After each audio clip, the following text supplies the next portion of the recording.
Thank you very much. I would like to welcome everyone, starting with our host, the Honorable Minister of Information, Media and Broadcasting, Dr. Ibrahim Assise.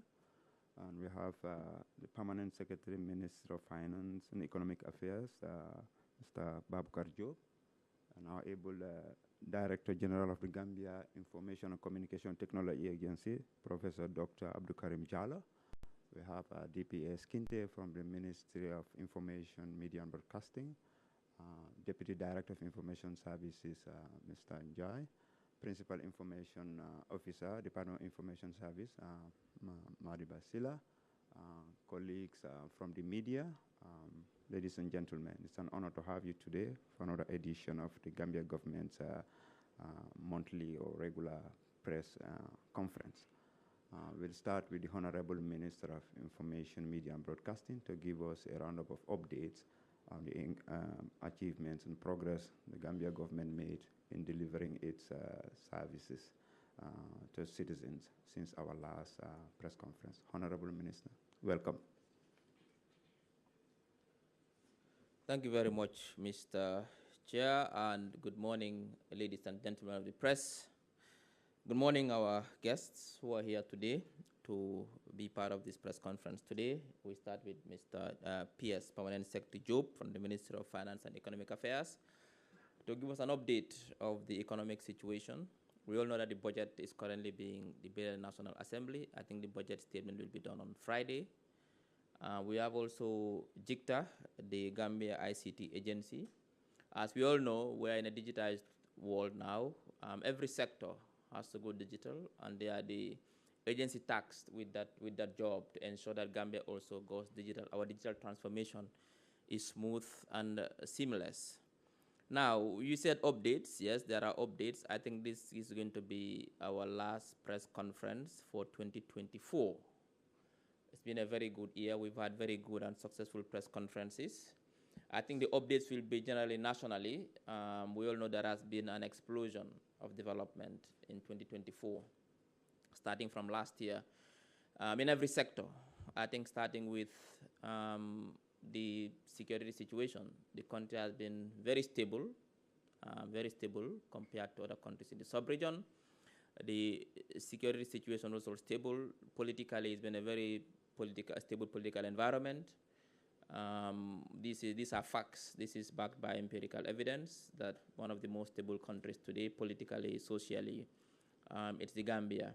When it comes to delivering social services as well, the government has been doing extremely well. When it comes to electricity, really the rural electrification process is ongoing. We've had an enormous expansion of electricity to the extent that the figures tell us that from 2017 to date, 203,000 meters have been deployed compared to 193,000 from independence to 2017. It means that the government's vision to ensure that every community has electricity is going very well. But also water, rural communities, through the water projects, through the Ministry of Fisheries and Water Resources, we have a lot of water projects going on through boreholes that serve communities. That is also going on. When it comes to education as well, we've all seen how government is giving scholarship to tertiary education students. Over 3,000 of them are benefiting from government scholarships. We're introducing the student loan scheme where students can take loans and pay for their fees and then pay later once they start working. The USET building is progressing. UTG Faraba campus is already on. Students have moved there. That is also doing well. When it comes to healthcare, we've also expanded healthcare access to rural communities. We already built almost 8 state-of-the-art health centers across the country in different locations. We are also building 10 more. This all to ensure that rural communities have access to basic healthcare. When it comes to the social interventions, we've all seen how the Giraffe project through the Ministry of Agriculture is distributing $116 million to different groups and individuals who are engaging in certain agricultural projects like cashew production, like small ruminants, and so on and so forth. So it's been a very good year. I think it's unprecedented that a government that is overcoming a transition in light of global challenges, not only global challenges, but also a transition, but also population growth is doing very well, is developing in every sector. So it's been a very good year, and we thank His Excellency, the President, for his leadership, for his vision, for making sure that now we focus on innovative financing. And you've all seen the government has built over 1,000 kilometers of roads across the country. Since independence, there are communities in this country that since independence, for 52 years, they've not had water, no electricity, no healthcare service, no school, no roads, no water. This government has brought this to their doorsteps. Recently, during the Meet the People's Tour, and I congratulate every Gambian for the support they've given us, the government, during the Meet the People's Tour. It's been a very successful Meet the People's Tour. It ended yesterday in Banjul with a rousing welcome and support for the president. The president took the time to engage farmers, engage citizens, to understand their plights, their challenges, and their aspirations, but also laid his vision for the citizens, and also looked at projects, ongoing projects, particularly the famous Hakalang Road, which is 87 kilometers, almost 82% complete. It's a big project. It is going to connect communities in Nyomi. It's a big project. Also, we've also visited almost 384 kilometers of OIC rural urban roads as well, with 50 kilometers OIC roads, because the roads are the backbone for any development. Development cannot happen without road infrastructure. That is why the president's priority is to ensure that we build the roads that are needed to connect communities, to boost trade and tourism, but also to boost the economy. Gambia is doing well economic-wise. Inflation has gone down from 18% to somewhat between 10 and 8%. The medium-term aim is for 5% by the central, according to the central bank forecast. Growth is going from 5.3 to 5.6% to 6% by 2020, end of 2025. The budget is a very good, one of the best budget the Gambia has produced for decades. It's almost a balanced budget. 0.1% of GDP is the deficit. That is $198 million, which is unprecedented. Normally, countries aim for between 4 and 5% of budget deficit of GDP, but we're able to manage 0.1. This is all because of the prudent monetary and fiscal policy of this government. I won't go into the details. I have some updates to make, but also mostly we are going to refute some allegations made by the opposition, but I have the competent people here to do it. It has most to do with the economy. So for us, that is it. It's been a very good year for the government, for the people of the Gambia, and we commend and thank every citizen for the support they've given to this government, for your loyalty, for your steadfastness, for your patience, but also for being law-abiding citizens. There are challenges, of course, but every country faces challenges. And in fact, development comes from challenges. I mean, any day we wake up in the morning and there are no challenges, then no, the world will end that day. So every day comes with new challenges. What is important is our resolve to find solutions to solve those challenges. And that is what tests us as leaders. And I think the leadership of His Excellency has not been relenting. Every challenge that comes, we've always found ways to solve those challenges. But the most important thing, which is I think is the icing on the cake, which I nearly forgot, is the civil service salary restructuring. From January, civil servants will see a boost in their salary. This is good for the economy. I mean, John Maynard Keynes, a famous economist, says that if there is stagnation or stagflation, where there is low growth, governments should pump money into the economy through labor policies or perhaps through capital investments. When you put money into the economy, you increase the purchasing power of citizens. When they spend more, businesses thrive. It will give a boost to production. That is what this government is doing. We are going to increase salaries next year. It will see also how it is going to affect our economy, just to what they call a cushion the impacts of the cost of living crisis, which has affected every part of the world, particularly in the Gambia. So to cushion the impact of this cost of living crisis, government is going to boost the salaries of civil servants by an average of 30%. What that means is that those at the lower tier that can get up to 60% increment, and those at the upper tier up to 15%. That is how it is, so that we narrow the gap between those who earn more and those who earn less. So nobody's left behind, because our mantra is inclusive development, inclusive prosperity. That is prosperity that leaves no one behind. That is why if you look at what the president is doing, development starts from rural areas. We are building more in rural areas than urban areas, so that there will be a time when nobody will be left behind. The gap between rural and urban, the dichotomy will not exist anymore, so that when you go to Bolibana, you would think that you are somewhere in urban Gambia. We want to remove the dichotomy between rural and urban. That is the vision of the president, His Excellency. So this is it. Until next year, we will see you next year. And I think now we will hand over back to the chair to call on the next speaker to come. Thank you very much. Thank you so much, Honorable Minister. You highlight significant development, especially road infrastructure. We understudy the development of India. It leapfrogged thanks to road infrastructure. And also this requires attitudinal change. I hope next year we'll be able to have the National Road Authority and the Ministry of Works, because it's a concern. All this infrastructural development requires behavioral change, the use of the roads. You know, this is something that I want to do. I cannot have to let it out.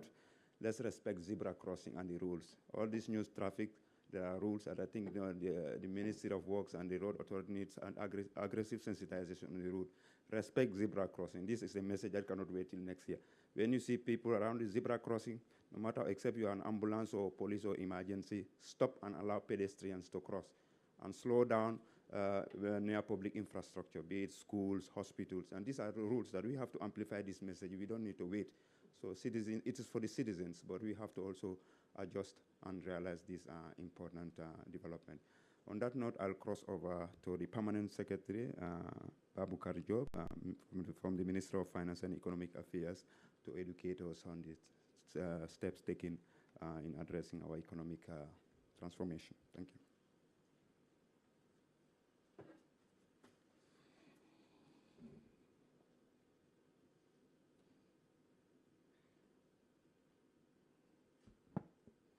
Good morning, Honorable Minister. Good morning, DG. Good morning, ladies and gentlemen, and the press. I think my work has been cut out for me already, because the briefing in terms of the economy that I was supposed to do, the Honorable Minister has ably done it. So it makes life less tasking for me. Yes. But maybe I would just give you a summary of the economy as it currently stands. Realize that the global economy is actually still robust, resilient, and growth rates have been revised downwards to about 3.2% globally. Inflation is actually tending downwards in the global, but you still have supply chain disruption still not to the level pre-COVID period. You come to the Gambia, you realize that our growth rate for 2024 is forecasted to be about 5.7% in 2024, over compared to 4.8% in 2023. The economy is improving and stable currently as we speak. If you look at inflation, inflation is also trending downwards from 18.5% in 2023 to about 10% for the past 2 months, that is September and October. Inflation has been stable around 10%. We're hoping, like the Honorable Minister said, the medium-term target for inflation is about 5%, which we are actually working towards.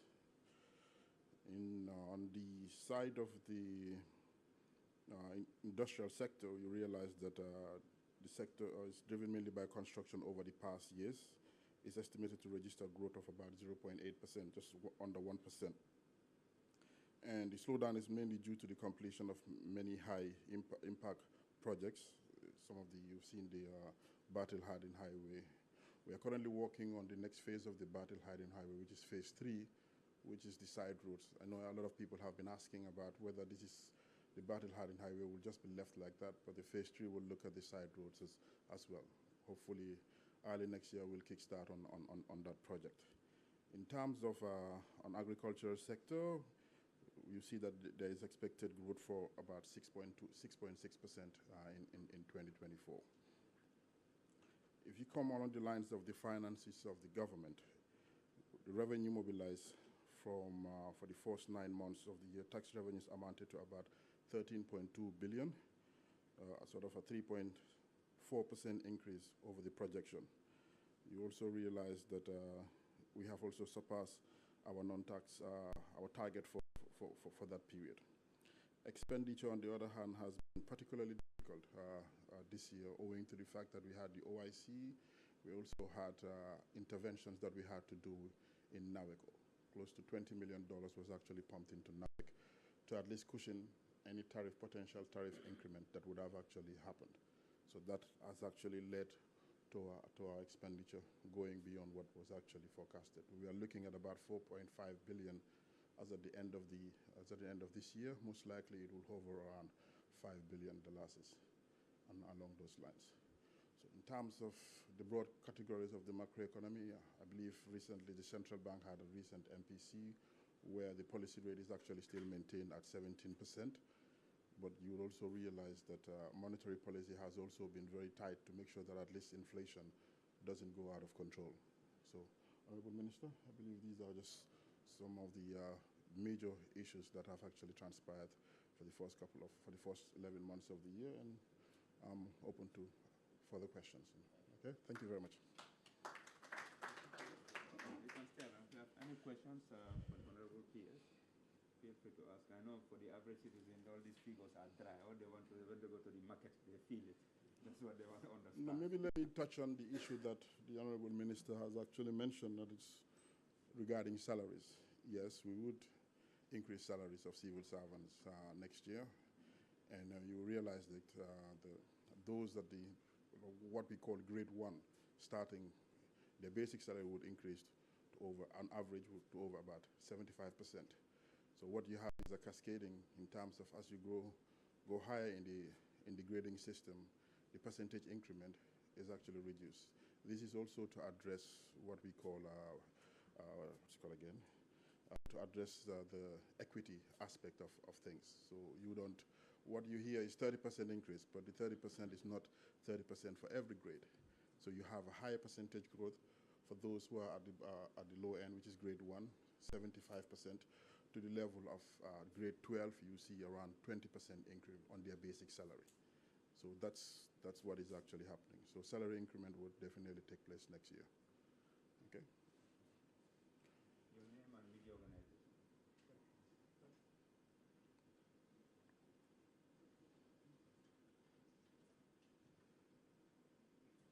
you very much.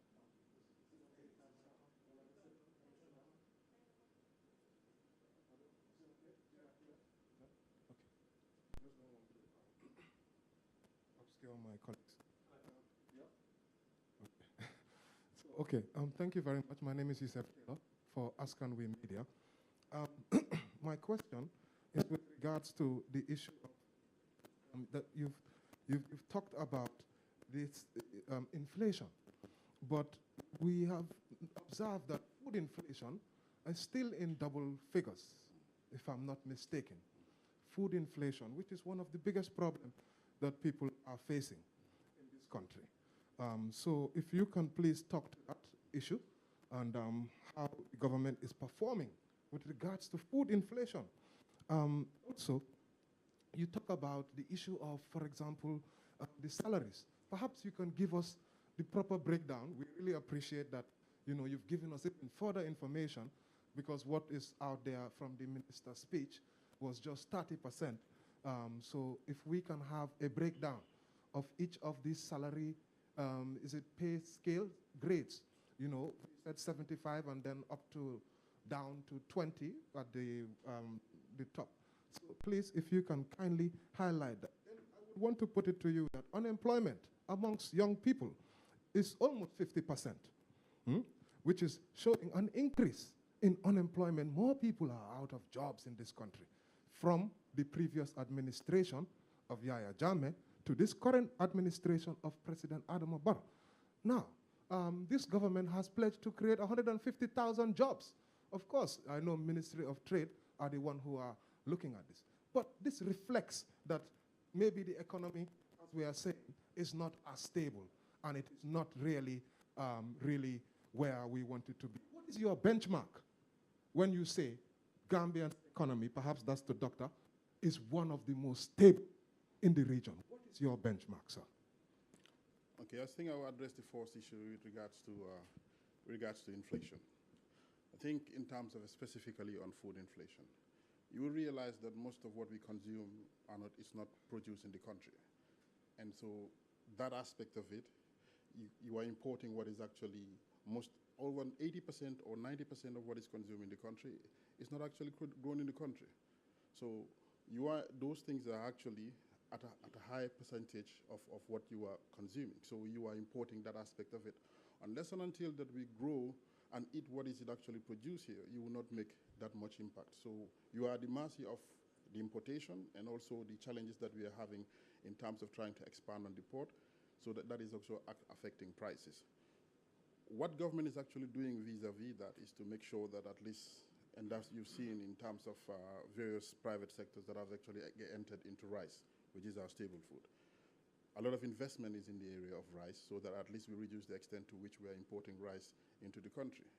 Work is on the way to be able to have the what's it called again, the refineries, oil refineries, to come back through the groundnut production that we are actually doing. So there is work towards that from the level of GGC, formerly GGC.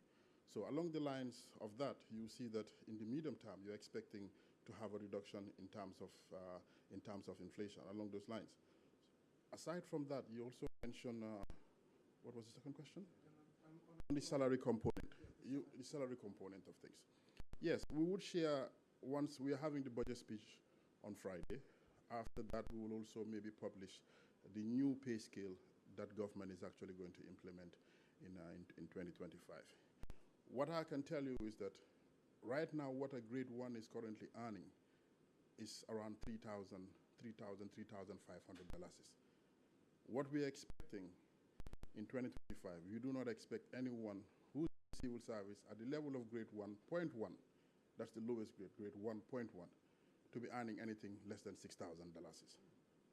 So you will not have anyone earning less than $6,000 come 2025. So that in itself is a major departure from where we are. That is putting money in people's pockets because, like the Honorable Minister said, yes, in order to cushion the challenges that you're mentioning in terms of inflation, which is not only a phenomenon that is actually affecting the Gambia, but affecting the whole world right now. You go to other countries right now, Nigeria, you are looking at inflation of over 20%. Ghana, the same thing. All of these countries that are actually endowed with resources have inflations that are beyond 15 to 20%. Sierra Leone, the same. So a Gambia that the little we have, and which the media keeps saying that, yeah, is a tax-based economy, without those resources to help in terms of the general public, we are able to manage the inflation to the level of around 10%. So I think those are some of the interventions that government is actually doing vis-a-vis that area. In terms of unemployment, yes, this has been a major concern for the government. And I think there are a series of things that government is actually doing towards that. Like you've mentioned, the president made a pronouncement of 150,000 jobs, which the Ministry of Trade is championing. But in addition to that as well, what we are also doing is not only employment, but you're also creating skills to make sure that individuals have the relevant skills so that they can come into the job market. I think we also have to have a departure in terms of employment. I think what is actually happening, not only in the Gambia, or what is happening in the developed world, is people creating employment. And that's the drive. That's why he mentioned in terms of the scholarships that government is actually giving to students. We want individuals to create employment. It is not for Gambia. Any country where you see government being the largest employer is not a country that is going to grow out of poverty. You go to the US or you go to developed countries, Silicon Valley, you have people that are creating employment. And that's the idea we want to sort of entrench in Gambia, where you have individuals coming up with ideas and creating jobs. And that's the only way we can get out of the poverty that you are actually mentioning to.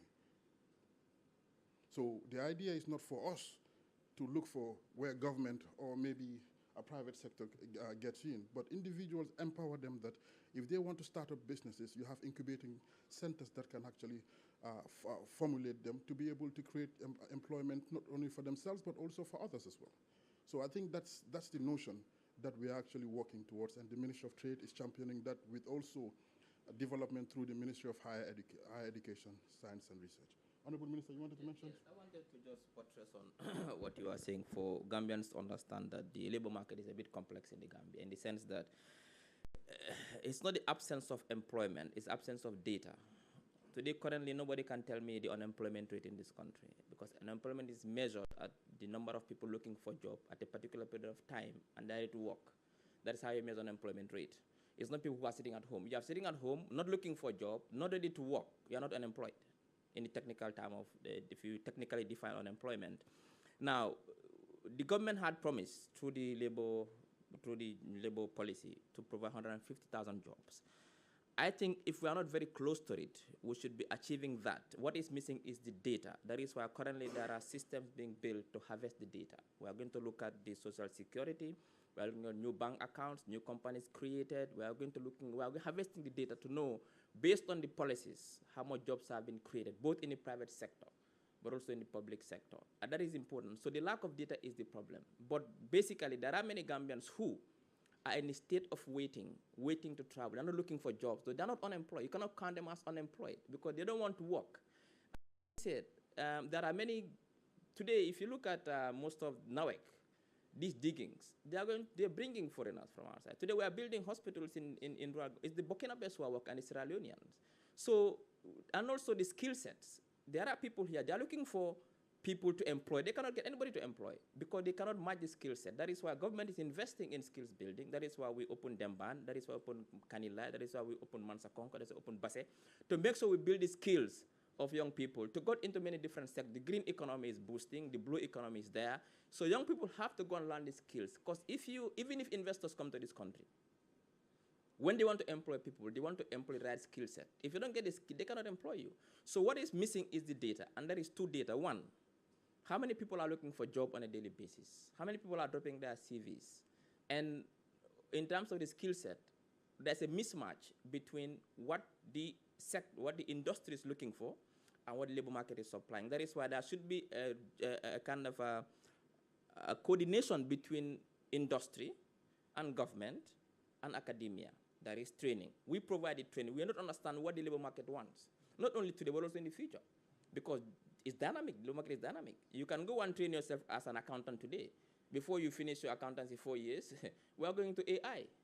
So obviously, we need to factor these things in, but like I said, is the data. Right now, we are harvesting, and I think based on the economic policies in fintech, recently you've seen an explosion of fintech companies. They're employing young people. You've seen young people into FAT, into logistics. All this should be counted. Once we get this data, we're able to ascertain and determine how much jobs we have created through our very good policies. Thank you. My question on stable economy. What is your benchmark? And you did mention 100,000 kilometers of roads. Can you provide us with this information? Of course, there's information out there. In fact, there was a fact check done by the Republic that I made a statement that the government has built 1,000 kilometers of roads. The fact check came out that it was true, that across the country, we have built almost 1,000 kilometers of roads, and we are going to build more 364 kilometers of roads. This was fact check. It was found to be true. However, when it comes to a stable economy, you look at the currency. The currency has somewhat stabilized compared to it's been very resilient. The dollar has stabilized now. GDP is growing. There is growth, for example. You look at these things, and you look at inflation.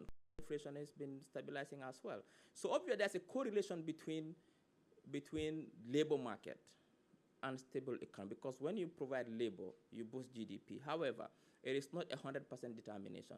There are countries where the unemployment is going up. However, economic is being stable. What we are saying, we are not seeing hyperinflation in this country. We are not seeing shortages of basic services, essential goods in this country. What we are seeing, the dollar is somewhat stabilizing compared to major currencies that we trade with.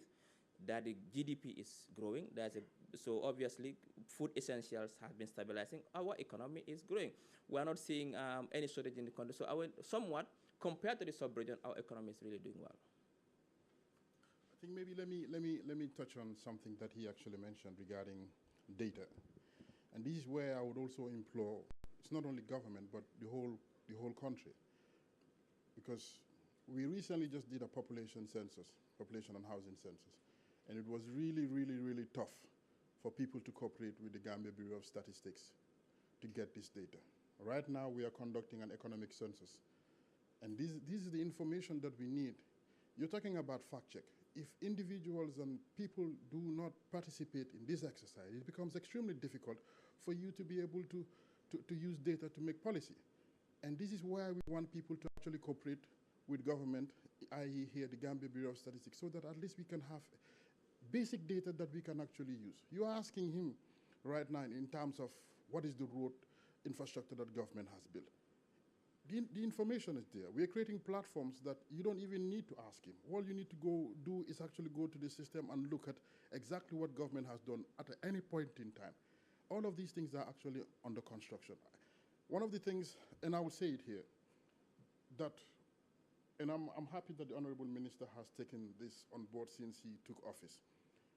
The level of things that government is actually doing, government has been very poor in terms of disseminating information. I'll tap him on the back to say that he has actually reduced that extent in terms of, especially with the media, in terms of sharing information. That has not been done for a period of time. There are lots of positive things that government is actually doing, but it's not out there.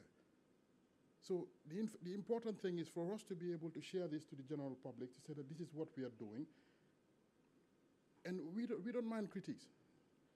You have to criticize for you to know, for the individual or the institution to know that there are certain things that needs to be done. But it has to be positive criticism. Criticism, constructive criticism, not positive. It can be negative, but it has to be a constructive criticism in such a way that at least, yes, when you say that, let's say, for instance, that government needs to reduce the level of taxes, if you look at Gambia in terms of, you all have been in the developed world. You go to the OECD countries, tax to GDP is about 35%. What we have as a regional benchmark is about 16%. In Gambia, tax to GDP in the budget that we have just prepared is 10.7%. So you keep on hearing people say that Gambia is overtaxed, Gambia is overtaxed, Gambia is overtaxed. But our tax level to GDP is less than 11%. And it will even be less than that once we rebase the GDP that we currently have, because the GDP that we currently have is GDP as of 2013. It's been over 10 years we have not rebased our GDP. If you do that same ratio of tax to GDP, you'll be hovering between 7 to 8%, which means that there are still things that we need to do in order for us, because the demand for services is huge. How can you go ahead and do that? You're trying as much as possible to rely on the domestic resources that you are actually mobilizing. And how can you do that? You need to plug the gaps, which we are doing. Plugging the gaps and also looking for other areas within the country that we can leverage to be able to develop this country. So that's the aspect that government is actually doing. But in terms of information, the minister has been doing extremely well in terms of having these regular meetings with the press. Any other question? Feel free to ask in national languages. Assalamu alaikum. Wa alaikum salam. maa ngi tudd Modou Lamine Diouf maa ngi liggéeyal Hilltop FM radio. Suma njëlbeeni laaj bi dina dem si mbiri agriculture. Joxoñoon nga fa waaye gis nañ ne Department of Livestock in 2023 ak 2024 bi yëpp si budget bi dañ dee allocate pour development because of they am two recurrent ak development. 9 million bu ñu allocate on for 2023 ba 2023 jee joxuñ leen si dara use dara 2024 as of August bi ma mujjee waxtaan ak Department of Livestock ak Minister bi of Agriculture the same thing lañ highlight ne boobu balaa nga see jot da nga am pour bill 55 fan la moo dugga and in most cases sax duy ñëw at all 2023 ñëwut kon 2024 comme ni ma la ko waxee ba bi ma ko mujjee am ñëwut kàddu bi woon a mooy yaakaar na ne ministry bi mooy finance ak economic affairs dinañ gën a moderate si nu ñoo suyee xaalis si bunte yooyu because of maybe policy yi ñu am that is one ñaareel bi bëgg si mbiri inflation xëj na suñ ko waxee mais xam même ñu jëlaan ko benn so nga xam ne duñ jaxasoo xam nga wax naa jërëjëf ci sa laajte bi xam nga wax naa ne at bii fu mu nekk dañ jarankonteel ak problèmes yu bari du ma ne problèmes yu bari sax parce que àdduna si yëpp mu ngi lëmee ak jafe-jafe am na yoo xam ne xew na fii nii loo xam ne dañ am pour reprioritize mooy OIC bi luñ yaakaaroon ne nañ ko amuñ ko woon ñu am pour reprioritize bi ci suñ budget bi foofu noonu lu ma bëgg a wax tamit mooy ne ñu bari dañ dee wax ne Ministry of Finance duy joxe xaalis weer bu nekk lu jiyaaree di isi suñ xasee ba génnee lu ñoo fay nit ñi suñ xasee ba génnee bor yu ñu amee lu ñu leen di fay lu si des yëpp dañ koo tasaare si secteur si ku nekk nañ la compal tuuti ku nekk nañ la jox as tuus so yow fu mu nekk léegi ministre bi si boppam moom mooy seet lu ma Ministry of Finance jox lan mooy si suma priorité loo xam ne soxla naa ko pour def ko pour si secteur bu ma nekk comme que yaa ngi ekkati wax yi agriculture lu tuuti lu maa jox agriculture loolu laa yaakaar ne Ministry of Agriculture dina ko jël xool saytu fu mu nekk fan la jafe-jafe am o lan nga gaay am si seen policy si ba pare def ko fa duñ mun a jox ñëpp lépp parce que amuñ lépp so luñ mun a joxe mooy luñ astuce buñ amee luñ dajale fu mu nekk lu jiyaaree liggéey yeneen ministries yi ñoo xam ne day revenue generating ministries luñ dajale ñu jël ko def ko si kees gi fay nit ñi seen salary fay bor yuñ am ba pare lu des foofu noonu ñu jël ko tasaare ko si ministre bu nekk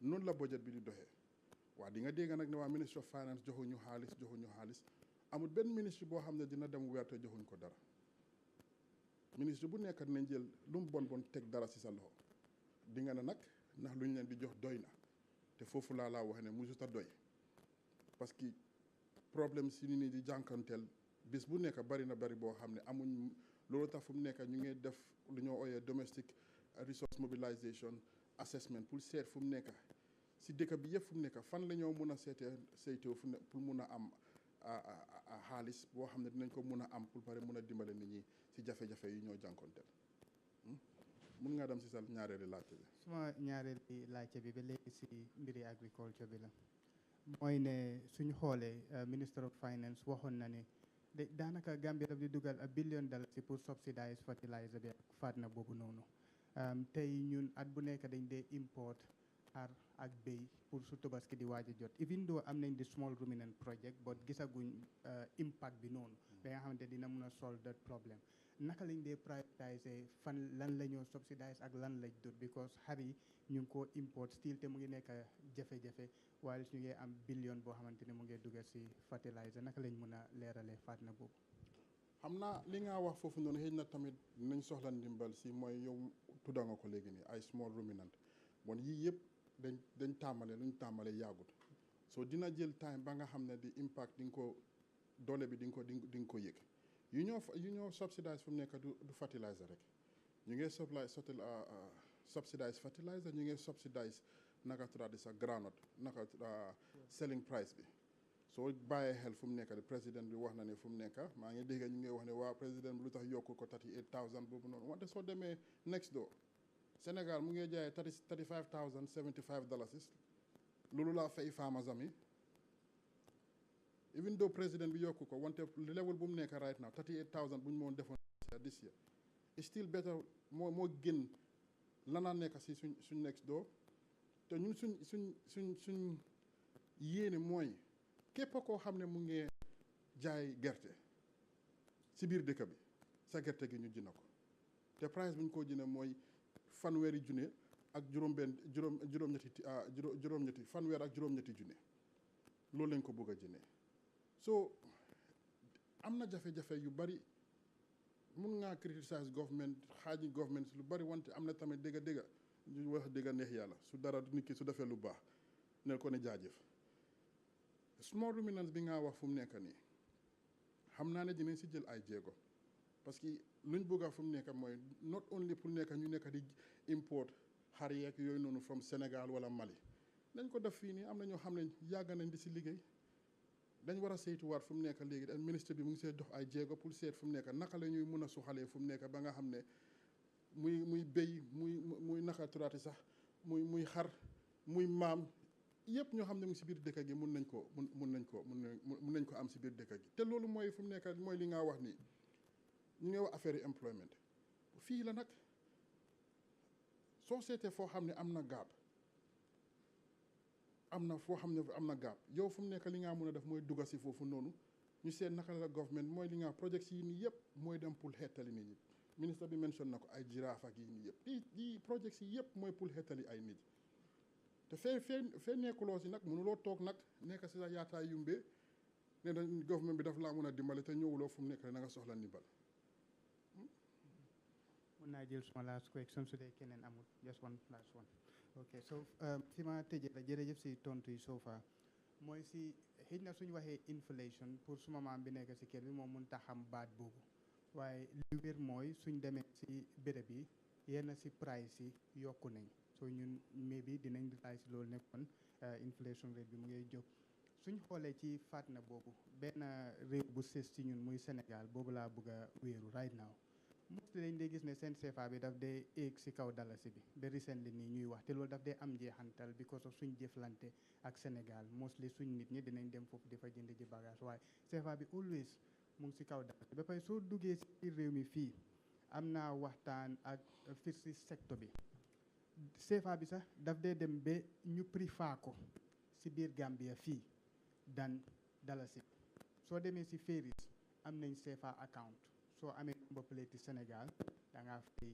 in CFA te loolu kenn xelaatut ko si réewi Sénégal pour use fa dalasi bi amuloo sax foo ko fa usee soo dama bëggoon a xam yan pexe moom la nguur gi am pour gis ne yéen si business yi dem Sénégal lu si ni ñun suñ nit ñi yóbbu bagage nekk si diaspora bi léegi ñu ngi use port bu Dakar instead of ñun bu Gambia bi ñu si bari foofu la ñu yónnee léegi seen bagage so dafa mel ni business bi ak si bari léegi mu shift dem réewi Sénégal dan mu stay Gambia bi te am jeexantal koom-koom gi problème yi xam nañ ko ba noppi lan moo nekk pexe nguur am na ko afara gis ne suñ bi amaat na doole gis ne business yi ñaakoon amaat nañ ko ci biir réew mi gis ne inflation rate bi gëj naa wàññeeku ba njëgi dundal gën naa wàññeeku jërëjëf.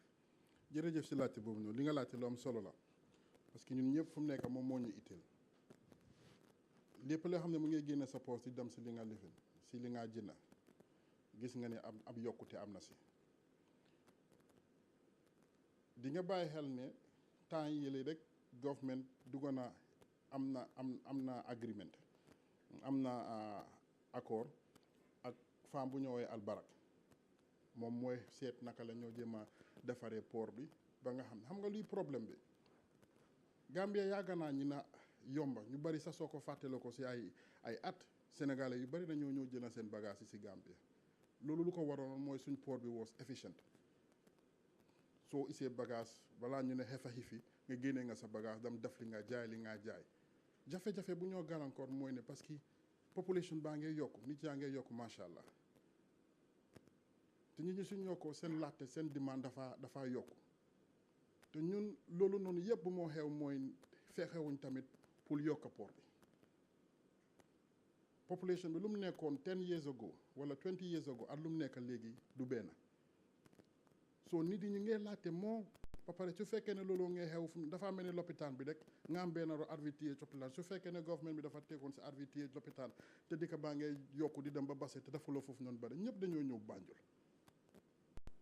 that is the same thing moo xam si port bi nit ñi ñu ngay yokku seen laajte yaa ngi yokku wante port bi defuñ ay jéego yoo xam ne dina ko yokka ba nga xam ne price yi nga gis nii yëpp sax yenay sax di nga gis gaal yoo xam ne dinañ nekk si géej gi foofu noonu def fa ñetti week pour génnee bagage yu fi nekk rek te ñetti week duñ fa taxaw foofu noonu bés buñ fa taxaw dañoo charge bés buñ fa def dañoo charge dafa mel ne fu mu nekk van driver bu tax nga ne ko defi na jëlal passage ni wante soo eggee si difin taxawal foofu nga xaar loolu du ko arrangé parce que van driver bi lu moo yaakaar mooy ne su ma jëlee nit ñi yóbbu leen Banjul wàcce leen foofu noonu ñëwati bu gaaw jëlati mooy gaal bi rek gaal bi moom dafa jël bagage isi ko ba si teer bi lu mu bugg a def mooy wàccee bagage yi bu gaaw ba pare dem jëlati yeneen bagage wante su fekkee ne gaal gi dafaa ñëw fii taxaw foofu noonu di xaar benn week benn semaine ñaari week ñetti week te defut benn liggéey daf laa charge te charges yooyu noonu nag mooy dem si inflation bi nga wax nii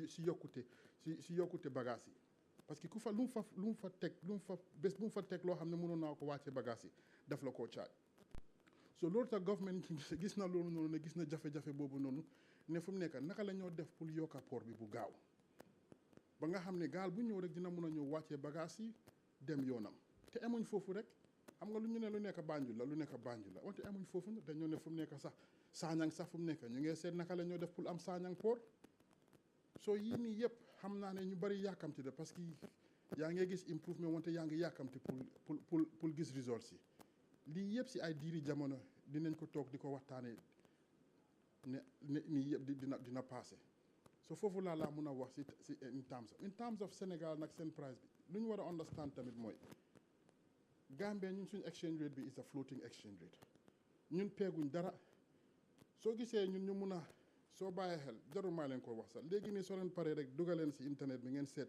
lanaay exchange rate yi Nigeria ak dollar lanaay exchange rate yi Gambia ak dollar ak Gambia lu moo tuuti yëpp di nga gis différence bi ak Nigeria bagage yu moo am yëpp ak Sierra Leone natural resources yu ñoo am yëpp loolu moo laa wan ne fu mu nekk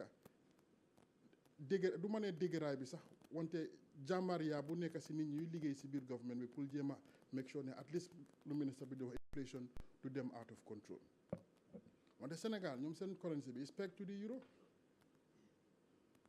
all CFA countries are all pegged to the euro so doo mun a jël fu mu nekk nga ne xool Sénégal wax ne da ngeen mu ngay yokkute waaw dina yokku parce que ñoom ñu ngi peeg seen currency bi dee wante da ngaa gis ne ñoom seen bopp amuñ accès si seen reserves yi pour mun a def luñ bugg a def yéen a ngi gis last time central bank a ngi ñëw dugga fu mu nekk di dimbale pharmacie pour jënd fertilizer because ñun we are able to do that with the little reserves that we have so am na benn faana boo xam ne su fekkee ne da nga bëggoon pour suñ dalasi bu move ci CFA bi dem central bank du mun a ñëw tamit daf yenn jéego yi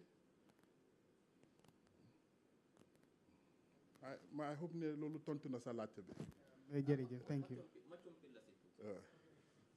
foog naa am na ñu di wax ne léegi success am ñu ne waa Jammeh moo ko start project bi waaye failure su amee ñu ngi bëgg a blame government bi government bi dafa inherit a lot of problems government dafa def lu ñëwee development planning 20 years ago comme ni mu ko waxee la ñu waroon a seet data bi port bi ne every year there is a 2% increment in the volume of containers buy ñëw ñu def projection ne by 2025 lii moo nekk di volume buy ñëw am nañ logistics bi déedéet ñu study build logistics defuñ loolu noonu at that time even ndox bi sax mooy problème bi 20 years ago lañu war a toog ñu say population growth that population baa ngi grow by 3% every year ndax in 2025 da ngaa project ne population dafa dem 2 million ndax ndox buñ am dina mën a supply 2 million people nga ne non den nga build infrastructure bi at that time ba defuñ loolu noonu yëpp moo tax léegi ñu am problème boobu noonu moo tax léegi lañ nekk di invest significantly into water infrastructure musta am fii ni before 2017 moo tax léegi lañ nekk di invest into electricity di modernize grid bi musuñ ko modernize transformer waa all old and outdated da nga gis population growth bi nu moo move not only population bi increase rural urban migration te 60% of the population live in urban Gambia but urban Gambia was not built to house 60% of the population in terms of housing in terms of water in terms of road infrastructure in terms of electricity moo tax mu explode at the same time so lii yëpp dañ ko inherit moo tax léegi lañ start def jéego yoo xam ne ñu ngi xalaat di future moo tax ñu ngi leen a wax ne within the next 2 3 4 5 years now with the policies yu ñoo jël most of this plan ko solve comme na ko waxee rek port bi ñu ngi ko expand Banjul ñu ngi build deep sea port within 2 3 4 5 years congestion na wàññeeku suba noonu la wàññeeku water infrastructure noonu la government day workee so most of these failures are inherited from the previous government because government noonu la di xalaatee moo tax dañuy wax ne every government in every jamono yaa liggéey for the next generation société te America ak yeneen dëkk most of seen policies yi yëpp tey it's not for today they are doing it for the next because moo tax data dafa important si lu moo wax jox ma compi la si boobu ba pare CFA bi tamit nekkul ne Gambie Sénégal rek ko use de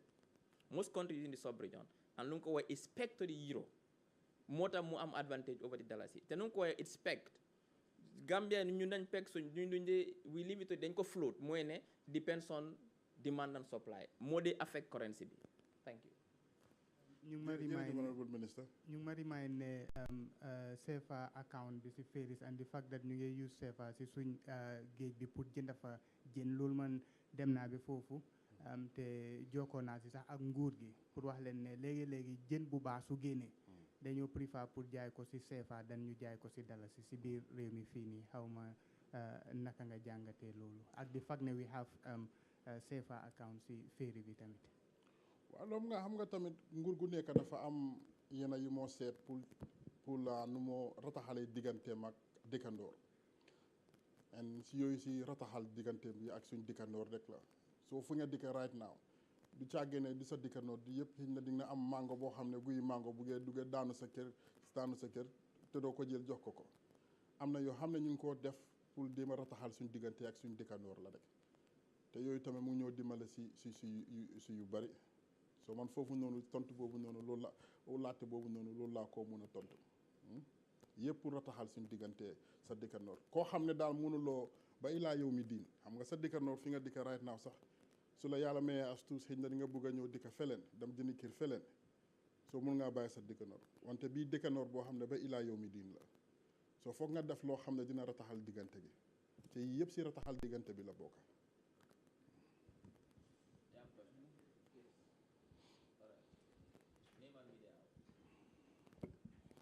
yaa maa ngi tudd Abdoulaye Korkaba di represent QTV ak France 24 lu ma laajte mooy si nekkee ne wax nga ne ñu ngi rataxal diggante bi das mean ne one side la nekkee as a Gambian wala a government official man dama surprise trop pour nga ne dañoo raxatal diggante bi te one side la fo naa raxatal si waree am dafa war a nekk both side soo seetee according to census ñu ngi amee more than 40,000 Senegalese te amuñ that amount of Gambians in Sénégal su nekkee raxatal diggante la dafa war a nekk both side even soo amee benn $50 nga cross ak moom Sénégal soo buggee jënd dara bi ni 40 dañoo wax ne foog mu nekk CFA soo waxee ne dañoo rataxal diggante bi te one side la moo nekk especially when it come to currency dafa métti torop nga ñëw ba suñ own dëkk si own terminal nga war a jënda ticket pour sa moto bi in CFA boobu noonu rataxal boobu noonu doo ko mun a am seen pont yi Sénégal soo dee cross you pay in you don't even pay in dollar or euro you pay in CFA soo ko amutee dañoo wax ne demal fale nga wécci ko soo foog naa rataxal bi dafa war a nekk both side. waaw xaaral ma tontu si loolu noonu you're absolutely right rataxal bi dafa war a nekk ñu ne laxo kajoor day weesalante so lu kii def da kële daf ko war a def wante yow yaa ngi koo xoolee from the perspective of that aspect rek am na yeneen yoo xam ne ñu ngi koo jàkkaarloon Sénégal yoo xam ne xëj na si ay diiri jamono honorable minister bi dina si laal bu ko xoolee ne fu mu nekk ne waaw si xaalis bu maa jël nii fii nii rek moom war naa jël xaalis boobu noonu tamit su ma demee suma dalas bi def loolu am na yeneen jéego yoo xam ne suñ diggante Sénégal ñu ngi koo jànkonteel soo gisee ma rataxal diggante bi si fànn yooyu noonu laay waxee xëy na sax fu mu nekkaat fu ma toll nii mënu ma see dugal mënu ma see xóot wante xam naa si digg jamono ministre bi dina si wax jërëjëf. ma yokkal la foofu rek mooy ne port bi nekku ne by force la nga war a use CFA option la rek ban port.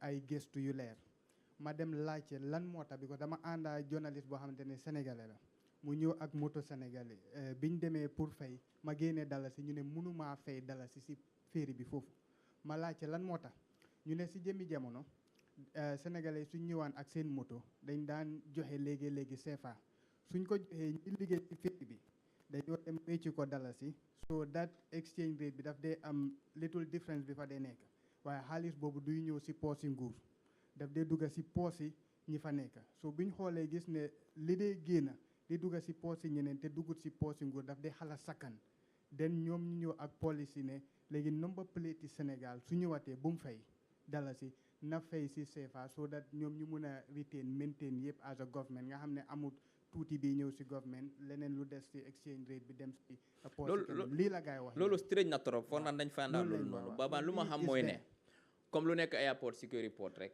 the same thing soo amee euro nga fay si euro or the equivalent of dalasi or dollar foog naa man loolu moo war a des ba dinañ find out su dee loolu la dafa strange warta am war ngaa mën a fay si dalasi or si CFA soo ko amee ba waruñoo mën a impose na da nga war a fay CFA ba dinañ find out loolu noonu thank you. Good morning. My question will go to the Honorable Minister. Yes. So my name is Lolly M. Camara, QTV. You've touched partly on the question that I wanted to ask, which is the electricity. Now I want to know, because the government is really planning, to mitigate some of these challenges. You've said that like long time ago that has not happened, so you want to strategize. But I want to know some of the measures that you're trying to consider to put in long-term measures to, at least put an end to these power outages in the country. And also, how is the government considering to work with the private sector in trying to boost, development and reliability, efficiency? Of electricity. Yes. Now, obviously, what we are doing is to move away from of heavy fuel. Before it was generators mostly. You've seen government now, there's a policy going into green energy. We have built 20 megawatts almost in Jambur. We've commissioned 150 megawatts in Soma. It means we are going green now. We are going to solar power. We are going also into PPAs now mostly as part of the electricity roadmap. That is, it means how the private sector comes in is that generation can be given to the private sector if you want. Come with a proposal like the one in Soma. It's a PPA, power purchase agreement. You come and you invest, or government can find investment for you. You build 150 megawatts and you sell to the grid. That is the way forward. Because it's not about also in terms of generation. The problem is also transmission and distribution. That is why we're investing in the grid. You can generate enough energy, but if you cannot transmit it and distribute it, it's useless. So that is why we're investing in both. And that is why there has been reforms taking place now within the energy sector, that we are not only going to focus on the generator 5, generator 6, no. We are going green now. And very soon, generators will not be a problem. 150 megawatts in Soma, it's almost starting now. We're starting with 50 and we'll scale it up to 150. 23 megawatts in Jambu. We're also engaging private sector to engage in a PPP agreement. But also investing in the grid. There's a lot of EU and Chinese funds to modernize the grid. So that, because currently the system loss means that when you generate power from source, before it reaches your home, we lost almost 20% because of the pair, because it's old. But we are fixing those system losses so that government doesn't lose money. Like you said, $20 million was spent on NAWEC so that our prices don't go up, because NAWEC is losing because of that. So these are the measures that we are taking. That is going green, investing more into green energy, and also inviting the private sector into PPP agreement. Maybe let me touch on a bit on NAWEC as well. I think the Honorable Minister has said it all in terms of NAWEC. I think NAWEC is the most topical issue in the country, especially when I hope it doesn't go off right now. But I think we also have to understand the context in which NAWEC is, and that's some of the things that he's alluded to. It's similar to the port. We've seen generators that have come here, but the generators have not done well. And that's the reason why we are going green. Not only going green in the sense of using solar, but we are also working through the OMVG, where you have the dam from Guinea coming and serving and supplying electricity. We've done 23 megawatts in Jambur. We are looking at even upscaling that 23 megawatts. Currently, there is a tender that will be closing very soon of 50 megawatts for Soma. The idea is to do another 100 megawatts after that. Within the next 3 to 5 years, the idea is not only to provide electricity, sustainable electricity, but to provide sustainable and also cheap electricity within the country and also export. That's the reason why we are doing the 150 megawatts in the coming years. The 50 megawatts is tender will close soon, I believe, if not already closed.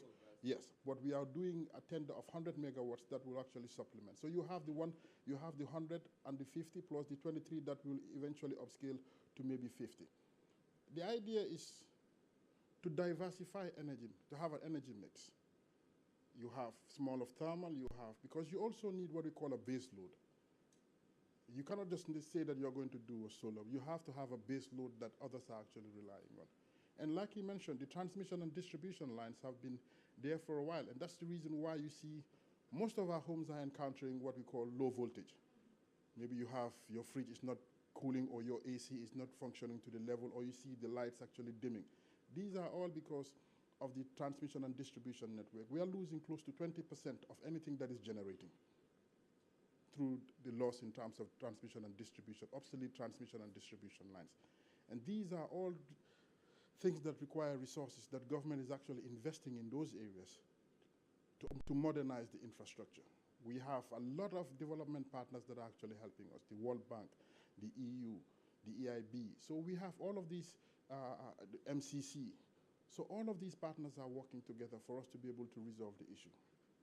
So it is, I know it is very frustrating, but we are hoping that within a very short period of time, we'll see massive improvements in NAWEC. Thank you. Last question. Okay, that's fine. Flex. What's our last question? The last question. For you. Okay. Thank you very much for responding to our questions. And also, I must say, all throughout the year, having these press conferences, definitely, we thank you for that. But my last question is about the 23% increase in taxes. You mentioned about taxes, how Gambia is doing very well on taxes compared to other countries, and that, you know, when you check it to the GDP, etc., very technical terms for many of us who don't understand. But my question is that in the minister's speech, he mentioned that they would increase taxes by 23%. So my question is, can you provide us more details about this? How is that being done? Because of every single year, finance minister never brings the tax plans of the government in the budget or during this session so that we can know what's going on. We only see it in the budget speech. Give us some information, sir. Tell us about this tax that you are increasing. 23% next year. No, maybe what people don't, I would not want to disclose some of the issues that we have in the budget speech, because that's the prerogative of the Honorable Minister, which will be done on Friday. But it is not increasing tax rates. You are looking at tax revenue increment. This is because we are trying, like I mentioned earlier, we are trying to plug holes. Where we are seeing leakage, we are plugging holes. And that, once you plug that hole, it brings you additional resources. And that's exactly what we are working towards. We are trying to plug holes. And like I mentioned, we are also almost completing the domestic resource mobilization strategy that looks at areas where we have untapped areas that government can actually leverage upon to be able to mobilize additional resources for development projects. But mostly we are trying to be efficient in terms of the way. You will realize, you see that GRA has been doing a lot of digitalization, or government in its entirety. These are all efforts geared towards additional resource mobilization. There was an audit report that looked at how much government, the amount that hospitals were actually collecting. For instance, maybe RVTH, they were collecting about 1-point-something million. When we actually took a bank to it, they collected almost 200–300% what they were collecting. So all of these things, within the next couple of years, you will see a lot of digitalization. Government, before what you used to have, you go to any ministry and start paying the accountants. We are not going through that route. Government is going digital in the coming years. All of these things are, you're going to go to banks, you pay there, you take the receipt and take it to the government institution for these services to be rendered. We're also working on a digital platform. Maybe if you go to Rwanda, they have what is called Irembo. Every service you need, you sit at your home, at the comfort of your home, and request for that service. You need ID card, you need your ID card, you need a passport, you need insurance. You can do it at the comfort of your home. And this is what government is actually working towards. The Ministry of Public Service Reform is working towards that. And this is all to what make life less tasking for the citizenry. This is why I'm saying that I'm happy, I'm glad that the Honorable Minister has taken this upon and is actually driving it. There is a lot of information out there within government that the public needs to know, and he's championing that. So all of these things are towards that. The taxes you're talking about, these are the things that we are plugging. Once you plug that, additional resources that we are supposed to come to government will come to government. So that's the idea. In terms of increasing tax rate, we have been very mindful not to increase tax rates. Can I push back on that? That is not what the facts show. Every single year, there is a section in the budget speech where revenue measures. Yes. And you increase taxes every year. I'll give you sin taxes, alcohol, cigarettes, environmental taxes, numerous taxes. They are there every single year. I read your budget speech. Tell us what you are going to increase this year coming. No, but that's why you mentioned. You're mentioning what? Sin taxes. You want to tell me that you are anti-imposition of sin taxes? To a level? Flex. To a level? You are the same person that is saying when it comes to hospitals, people are, but we are doing that, for instance, to be able to curb the people going for tobacco treatments and the like. That's the reason. If you were telling me that I was going to increase the tax on rice, I would say yes. That would be counterproductive and would not help in poverty reduction. But if you tell me that if I were to increase sin tax, we shouldn't do that. But these are all geared towards actually reducing the extent to which people go to the hospital for tobacco treatment. You mentioned alcohol. The same thing. Flour, last year. No, but why we did that was also to help the flour industry that we had in the country. Are increasing taxes on them? No, we are increasing taxes on imported ones. That's what we did, to be able to help the flour industry that we had domestically, so that at least we will be able to contain the price increment of bread.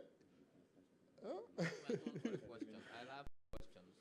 It's two misinformations that have been peddling around, and I'd like you to clarify those misinformations. I'm not sure if this mic is working.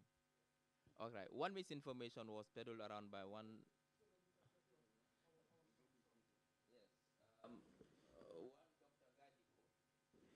Mentioned that as part of the Africa 50 concession agreement, there's an exclusivity clause which says that nobody can build a bridge along the River Gambia for the next 15 to 20 years.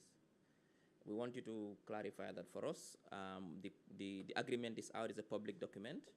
The second misinformation is peddled by the party leader of UDP, Lawyer Oseno Dabo, saying that the president consumes $150,000 a day as his departs at State House.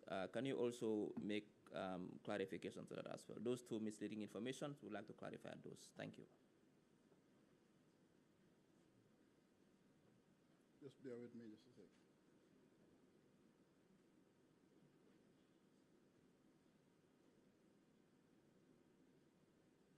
Perhaps you can share the agreement with us, sir. Yes, please. The agreement is online. We've been looking for it, we haven't. No, it's online. You go online, you'll find the concession agreement. You'll have that there. But you're addressing the first question, that we should not build any other bridge infrastructure on the River Gambia within the next 15 years. What the agreement stipulates that within the radius of 50 kilometers,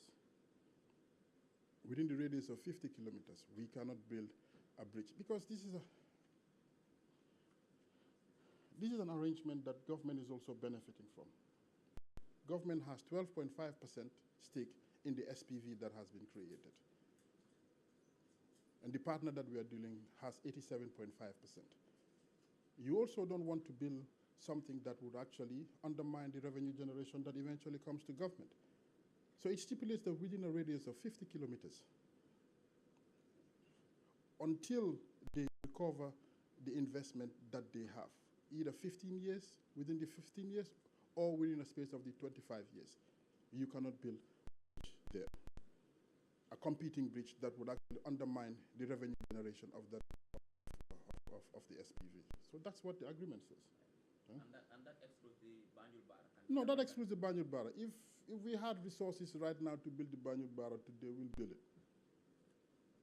Yes. In terms of, that is the 150,000 a day. No, what we even give the office of the president on a monthly basis for upkeep is far less than that. I would not want to go into the details, but it's far less than that. Far less than that. $150,000 is per day. That presupposes you are looking at almost 4 million on a monthly basis. That's not bad. Not bad. You have it in the budget. That I would leave for the secretary, an honourable minister for presidential affairs too. But that information is not accurate. That I can say. Thank you very humbly. much. Yeah. Thank you. Thank you. Thank you very much. I think what the office of the president consumes a day is less than $35,000. The 4 million includes banquets, state banquets when they do happen, state receptions, and hosting of official delegates. All this is part of it. And remember, the office of the president is huge.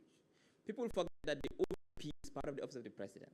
Even if you look at the budget, OVP don't have their own budget. It's part of, so any budget within OVP and its subsidiary agencies are covered, like the NDMA, like the NANA, like all these things are covered as part of that budget. The State Guard Battalion in the State House is covered. People have to understand that. So when people go around to say OP is eating this, no.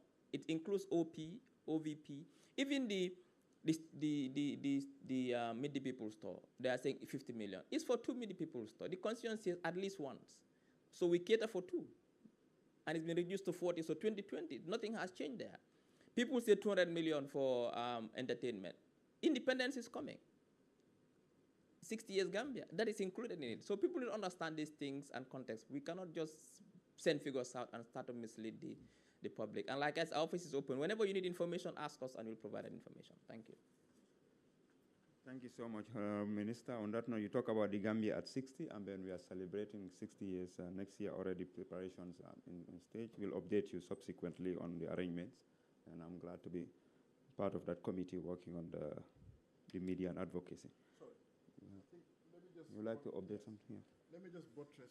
I think that is the information that goes out there, especially within the confines of the budget.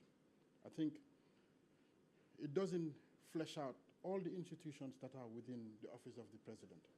And I think that is also a disservice. And that's why when you see increment, you think that these are all things that are consumed by the office of the president. That is not the case. In the Office of the President, you have Office of the President and also Office of the National Security.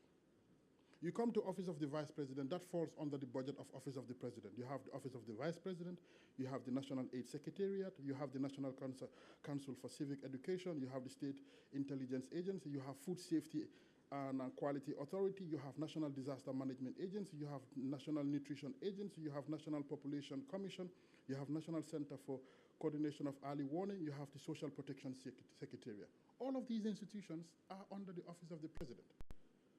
So if you look at the Office of the President and you see a budget and you think that, okay, all of those resources are being consumed by the Office of the President, that's not it. So you have all of these institutions that have staff there, that are paid personal emoluments, that have staff that have to perform specific activities. So I think that is the clarification that I wanted to add to what you said. Thank you. I think they should just see it as another big ministry. Like every ministry, they have their agencies and parastatals. And we'd like to transition to GIEPA. We invite the Director General, Dr. Abdul Karim Jallo. Welcome, sir. Thank you.